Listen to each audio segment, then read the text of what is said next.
kehidupan dalam kuburan jauh lebih panjang dibandingkan kehidupan di dunia. Nabi SAW bersabda, a'maru ummati baina sittina wa sab'in, bahwa usia umatku itu hanya berkisar 60-70 tahun saja. Sedikit yang lewat 70 tahun. Kalaupun ada usia yang sampai 100 tahun, itu sedikit sekali.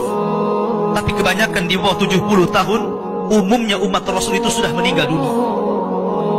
Tetapi ketika orang masuk ke dalam kuburan, usia dia di kuburan sampai kiamat ditegakkan itu panjang sekali. Anda bisa bayangkan, orang yang meninggal sejak zaman Nabi Adam sampai hari ini kiamat tidak dibangkit-bangkitkan, menunjukkan bahwa kehidupan kuburan jauh lebih panjang dibandingkan kehidupan dunia.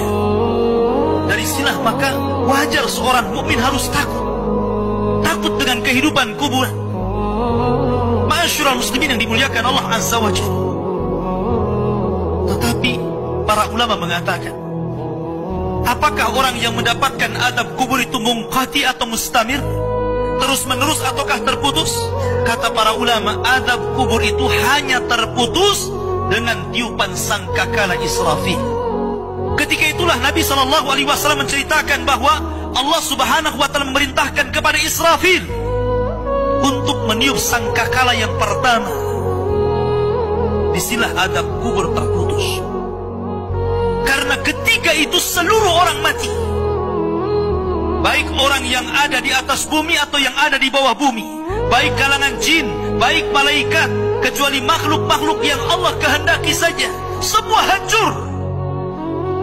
Dan Abu Hurairah radhiyallahu anhu menceritakan kehancuran bumi setelah tiupan sangkakala itu adalah 40. Bisa 40 hari, bisa 40 bulan, bisa 40 tahun. Yang jelas Allah hancurkan bumi ini.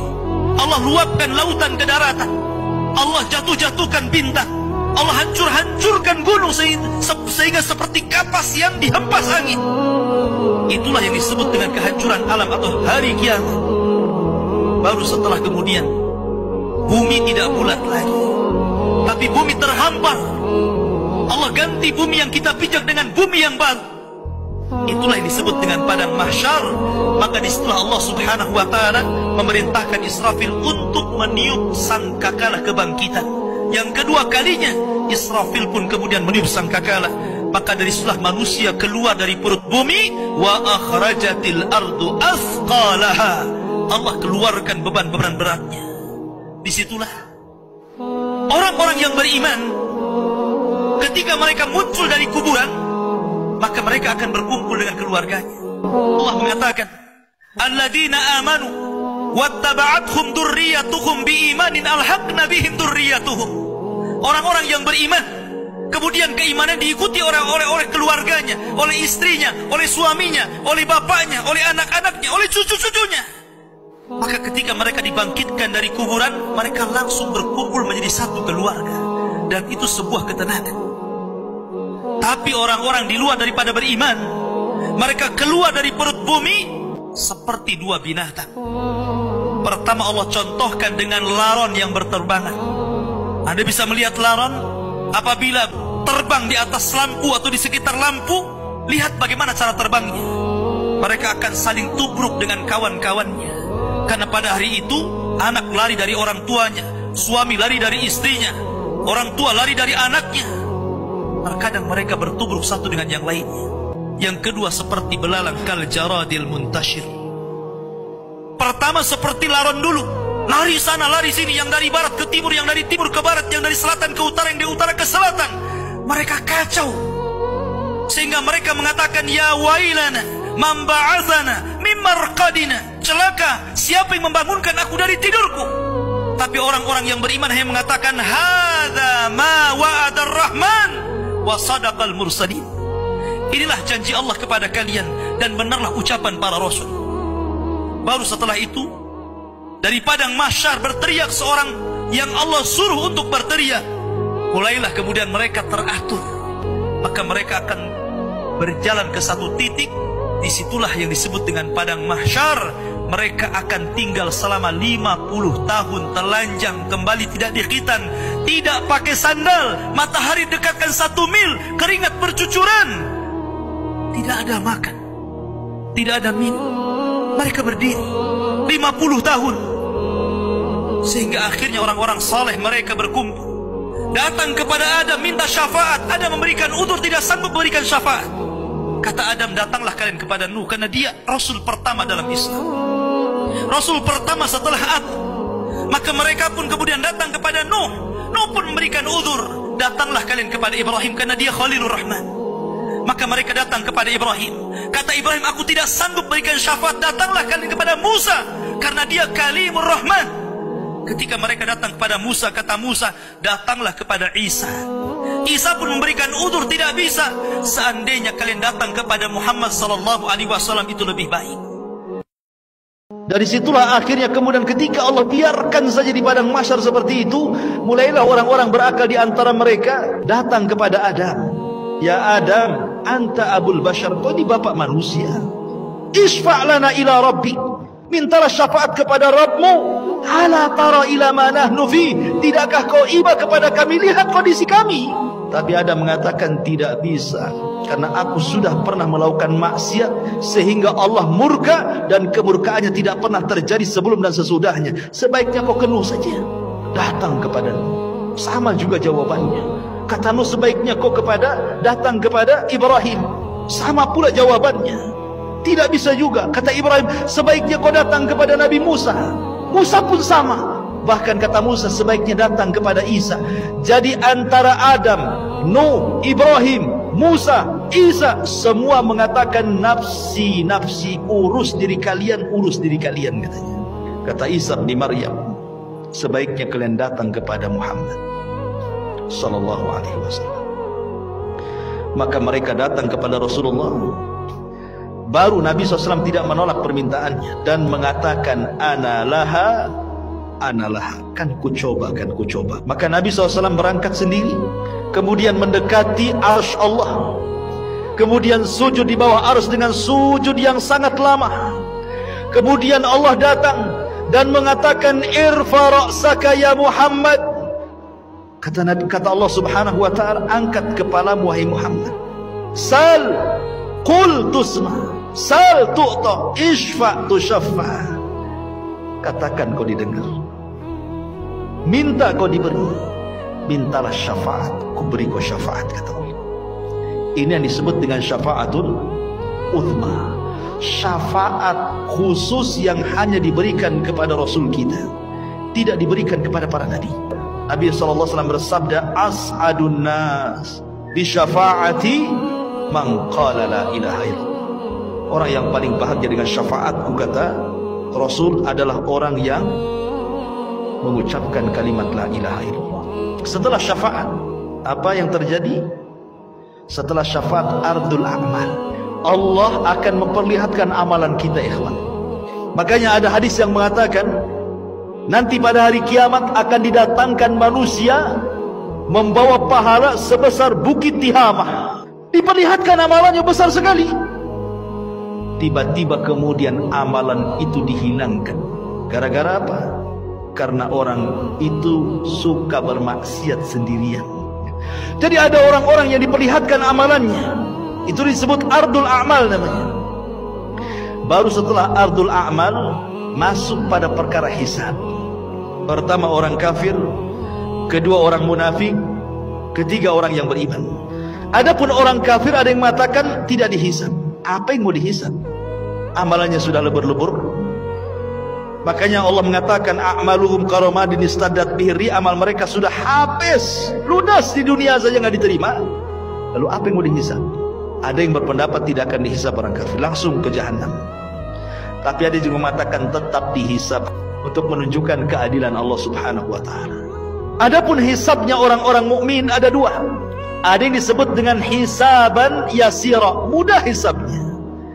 Ada yang disebut dengan hisaban asira, sulit hisabnya. Apa bedanya? Kata Nabi SAW,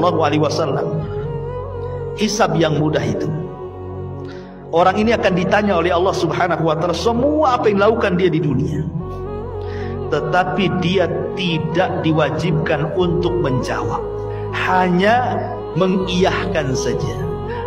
Betul kamu zina? Iya. Betul kamu rampok? Iya. Betul kamu ini? Iya. Betul kamu itu? Iya. Betul kamu sholat? Iya. Betul kamu puasa? Ya, gitu saja. Habis itu Allah tutupi aibnya dan Allah ampuni dosanya. Itu hisab yasir, mudah. Tapi hisabnya ada yang sulit. Bagaimana caranya? Ketika dia tanya soal amalannya, dia bantah. Dia membantah Allah. Kamu juri? Enggak. Bantah namanya. Jadi sehingga harus datangkan saksi. Kata Nabi SAW, manukisha udzib. Siapa yang ketika dihisab ada bantah-bantahan, maka akan diazab orang ini.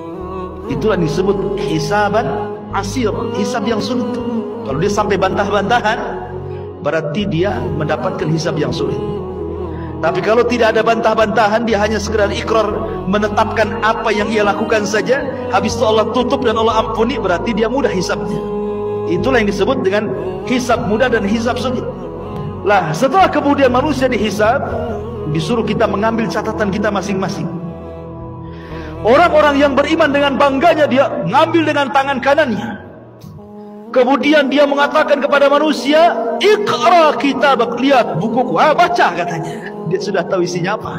Tetapi orang-orang kafir, dia ambil dengan tangan kirinya dan dia mengatakan, "Duhai, kiranya aku tidak pernah punya catatan seperti ini." Datang orang munafik, diambil lagi dari belakang punggung dengan tangan kirinya lagi. Baru setelah itu terjadi mizan, timbangan. Apa yang ditimbang? Amalannya dan catatan yang dibawanya. Faman thaqulat mawazinu fahuwa fi isyatir radiyah. Kalau berat timbangan kebaikannya, dia akan mendapatkan kehidupan yang diridhoi oleh Allah. Faman khaffat mawazinu fa ummuhu hawiyah wa ma adraka ma hiya narun hamiyah.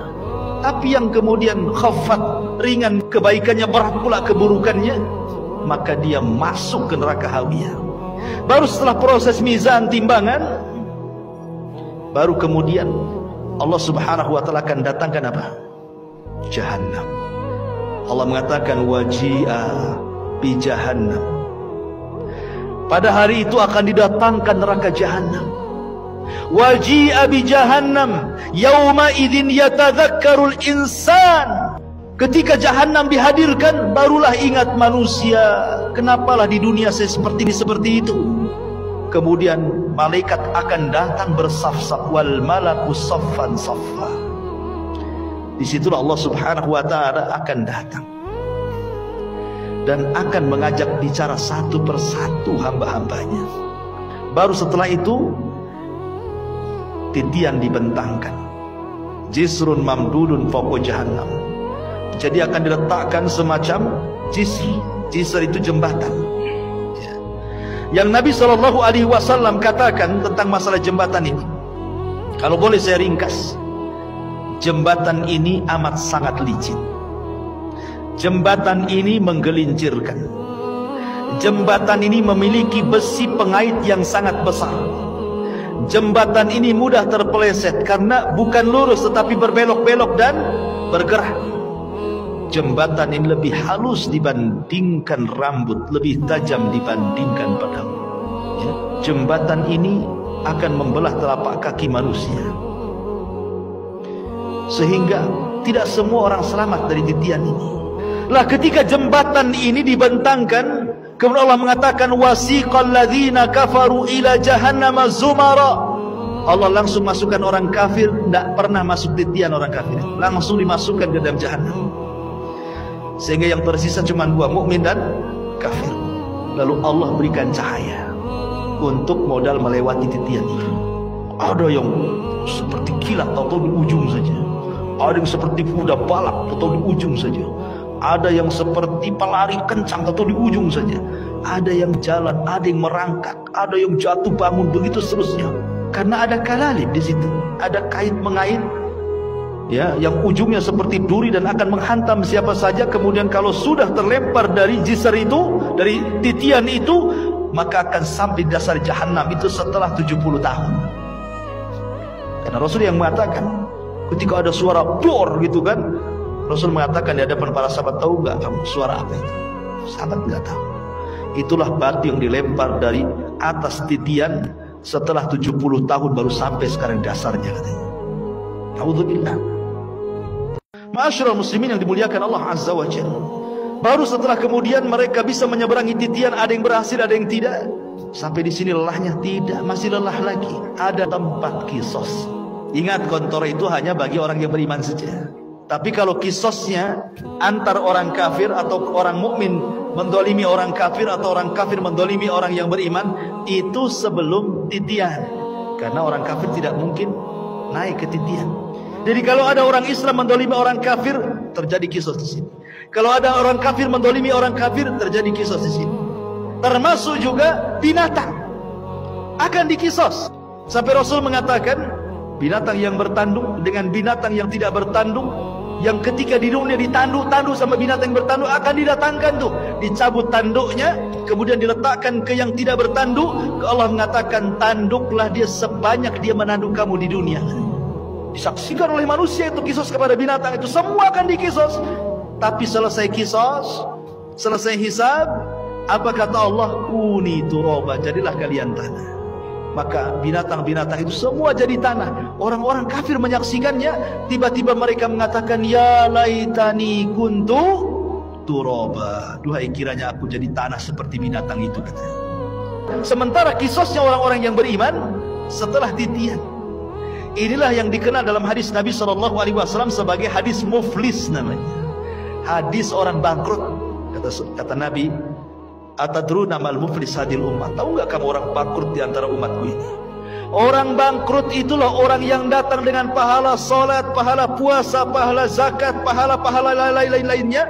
Di satu waktu dia pernah mendolimi si fulan, mencaci maki, memukul si fulan, menumpahkan darah si fulan, mengambil harta si fulan, dan begitu seterusnya. Di sini terjadi antara barter pahala dan dosa. Dulu kau memukul saya, mana pahalamu? Diambil pahalanya. Mau pergi lagi ke pintu surga, tunggu dulu. Dulu kamu mencaci maki saya, sini pahalamu.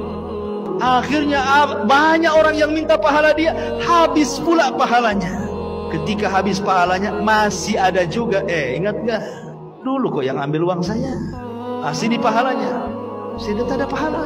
Tak apa kok tak ada pahala, aku punya dosa, nih dosaku ambil. Datang lagi, dulu kau pernah menzalimi saya, mana pahalamu? Tidak punya, nggak apa-apa, nih dosaku ambil. Makanya Rasul mengatakan orang ini disebut orang bangkrut. Orang ini habis pahalanya diberikan orang, dosa pula ditanggung dia, gitu maksudnya ya. Makanya disebut bangkrut orang ini. Kalau masih tersisa pahalanya, ada kesempatan masuk surga. Kalau tidak, dicemplungi lagi ke neraka. Setelah kontor itulah adalah pintu-pintu surga. Disitulah manusia berjumpa di pintu-pintu sorga. Kata Rasul, sayati alaikum zaman kadidu minaz ziham. Akan datang waktunya manusia berdesak-desakan di pintu sorga. Tidak ada yang bisa membuka pintu sorga. Sampai pun Adam tidak bisa membuka pintu sorga, kecuali Nabi kita Muhammad SAW. Ana awal man aftatihu babal jannah. Saya orang yang pertama kali membuka pintu sorga. Adapun kehidupan di sorga tentu kehidupan yang luar biasa, karena bagaimanapun Rasul yang mengatakan a'dadtu li ibadis salihin ma la ainun ra'at wala udhunun sami'at wala khatara ala qalbi bashar, gitu ya. Aku siapkan di sorga itu kenikmatan yang tidak pernah dilihat mata, didengar telinga, terlintas pun tidak. Sorga itu bertingkat-tingkat. Kata Rasul menjelaskan nanti di sorga Allah akan memerintahkan para penghafal Quran atau orang-orang yang gemar membaca Quran, bacalah, naiklah. Karena nanti ahli sorga itu akan diberikan rop-rop, sayap di belakangnya untuk naik ke tingkatan-tingkatan di atas. Naiklah, terbanglah, dan pelankan bacaanmu, tartilkan bacaanmu. Sebagaimana kau di dunia mementartilkan bacaan Quran, ahli sorga pun kau tartilkan. Nanti akhir kedudukanmu di sorga sesuai dengan akhir ayat yang kau baca di dunia, kata tadi. Berarti di sini menunjukkan bahwa sorga itu banyak, 6.500 tingkatan lebih. Sementara satu sorga itu luasnya selangit dan di sebumi, dan satu tingkatan ke tingkatan berikutnya itu perjalanan 500 tahun. Semakin tinggi sorga, semakin indah tingkatannya. Karena sorga itu sifatnya darajat tangga ke atas. Kalau neraka itu sifatnya darokat, tangga ke bawah makin jelek. Kalau sorga ke atas makin baik, gitu maksudnya. Lah sorga yang bertingkat-tingkat ini, Allah Subhanahu wa ta'ala berikan kepada siapa? Orang-orang yang masuk ke dalam surga sesuai dengan tingkatannya. Bahkan di surga itu minimal satu orang itu mendapatkan 2 istana. Paling sedikit orang yang masuk surga itu dapat 2 istana. Kenapa? 1 istana solid milik dia, 1 istana itu milik orang kafir yang masuk neraka, diwariskan kepada orang yang beriman. Tilkumul jannah uristumuha, itulah surga yang diwariskan kepada kamu. Dan Allah mengatakan waliman khafa maqama rabbih jannatan, bagi yang takut kepada Rabbnya maka dia Allah berikan 2 surga.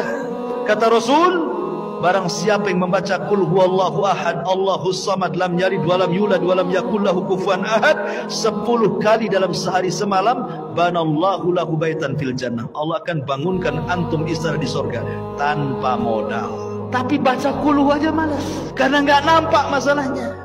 Dan ingat, surga itu bukan hanya sekedar istana ya, di situ juga ada view-nya, ada sungainya, ada tamannya, ada roof-roofnya, ada bahkan ada kamar terbuat dari kaca. Bayangkan, terbuat dari kaca, ghuraf namanya.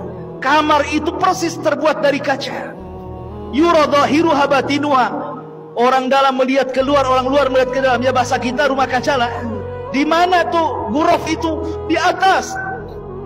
Kalau kita ini di dunia bangun satu bangunan di atas, harus ada tiang dari bawah nopang tuh. Di surga tak ada. Tak ada tiang, yang gitu saja kamar. Ustaz, gimana saya kesananya katanya. Masyarul muslimin yang dimuliakan Allah. Intinya bahwa kalau cerita tentang surga nggak ada habisnya. Kita akan terhayal ke sana. Kalau cerita neraka sudahlah Ustaz, sekali aja lah. Takut katanya. Intinya bahwa inilah manusia saat kebangkitan. Mudah-mudahan ada manfaatnya. Insyaallah kita lanjutkan dan kesempatan. Subhanakallah bihamdika asyhadu an la ilaha illa anta astaghfiruka wa atubu ilaik. Allahu ta'ala. Assalamualaikum warahmatullahi wabarakatuh.